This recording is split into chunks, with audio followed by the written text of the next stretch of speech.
Jadi di balik bencana-bencana ini ternyata akan muncul pertolongan Allah, ya. Dan itu berarti kaedah dalam surat Al-Nashr berlaku. Fa inna ma'al usri yusron. Inna ma'al usri yusron. Sesungguhnya beserta kesulitan akan ada kemudahan.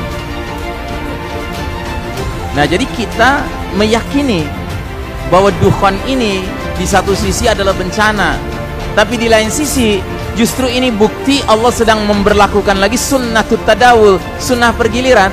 Paham? Ya?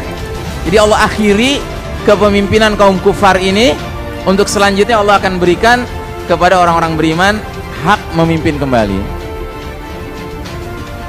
Maka kehadiran Al-Mahdi benar-benar pada waktu yang tepat, ketika semua manusia pada umumnya dalam keadaan panik, dalam keadaan kelaparan, dalam keadaan bingung, dalam keadaan nggak bisa menyesuaikan diri karena tiba-tiba handphonenya nggak bisa nyala lagi, ya kan? Panik pak orang. Umat Islam dapat karunia hadirnya Amirul Mukminin di akhir zaman, pemimpinnya orang beriman di akhir zaman, ya.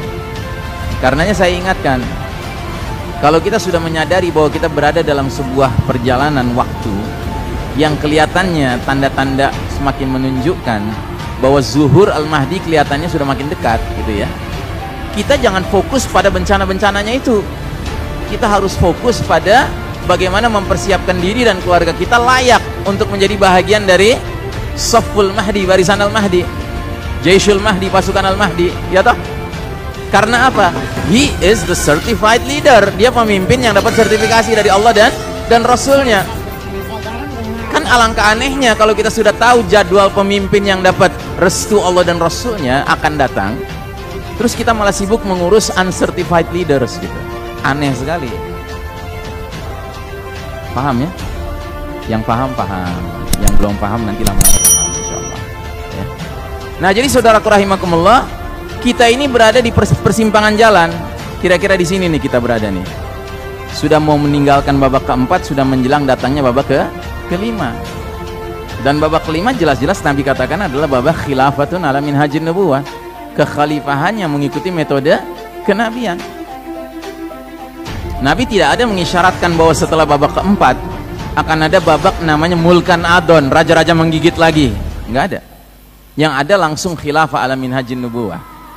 Makanya saya yakin bahwa yang memimpin khilafah ala minhajin nubuwah itu mestilah the certified leader, pemimpin yang dapat sertifikasi dari Allah dan Rasulnya. Nggak bisa kita yang merekayasa pemimpin gitu untuk muncul, ya kan? Terus dia mendirikan khilafah ala minhajin nubuwah. Nggak bisa pak, ini harus Allah terlibat, harus tadbir rabbani, harus skenario Allah, ya, untuk mengeluarkan kita dari situasi yang sudah kalangkabut ini, kalangkabut, ya kan? Seperti sarang laba-laba. Benar-benar.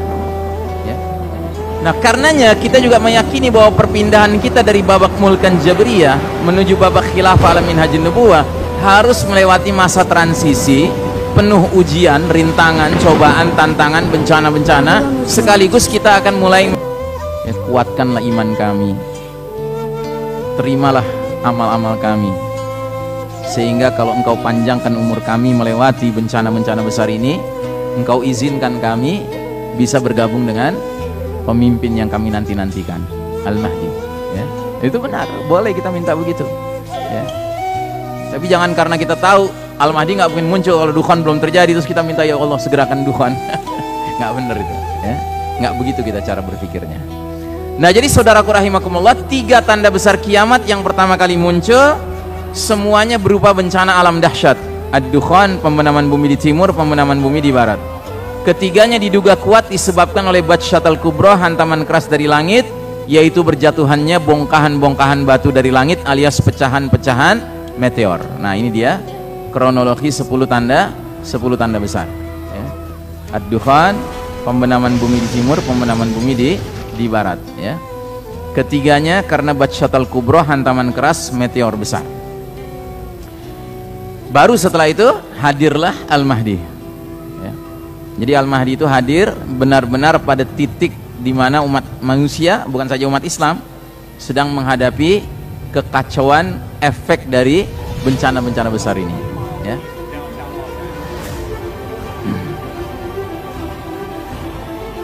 Untuk dalam konteks 10 tanda besar kiamat, ad-dukhan merupakan tanda besar yang paling awal muncul. Demikianlah setidaknya pendapat Dr. Al-Mubayyad di dalam kitab fenomenal beliau, Ensiklopedi Akhir Zaman. Pada saat para pendukung Dajjal merasa yakin bahwa sistem kafir syirik yang mereka bangun telah sempurna untuk mempersilahkan hadirnya dan bertahtanya sang juru selamat, Messiah mereka, yaitu Ad-Dajjal, di kursi kepemimpinan Novus Ordo Seclorum, justru ketika itulah Allah takdirkan datangnya azab pedih sebagai makarullah, mementahkan makar mereka. Maka berlakulah ayat wa makaru wa makarallahu wallahu khairul makirin. Orang-orang kafir membuat tipu daya, bikin tatanan dunia baru ini dengan mengandalkan teknologi canggih sebagai fondasi utamanya, pilar utamanya, ya kan? Nah, Allah balas tipu daya mereka justru dengan memacetkan teknologi canggih itu, ya, mengakhiri, ya. Dan Allah sebaik-baik pembalas tipu daya, ya. Kita lihat beberapa contoh perilaku buruk manusia yang mengundang datangnya azab Allah Ta'ala, ya. Contoh penghinaan terhadap Al-Quran, ya, orang yang sok kelihatan kayaknya lagi berdoa khusyuk gitu kan, posisinya jongkok, pakai celana pendek lagi, kakinya nginjak apa itu? Nginjak Al-Quran. Ini jelas perilaku mengundang azab Allah.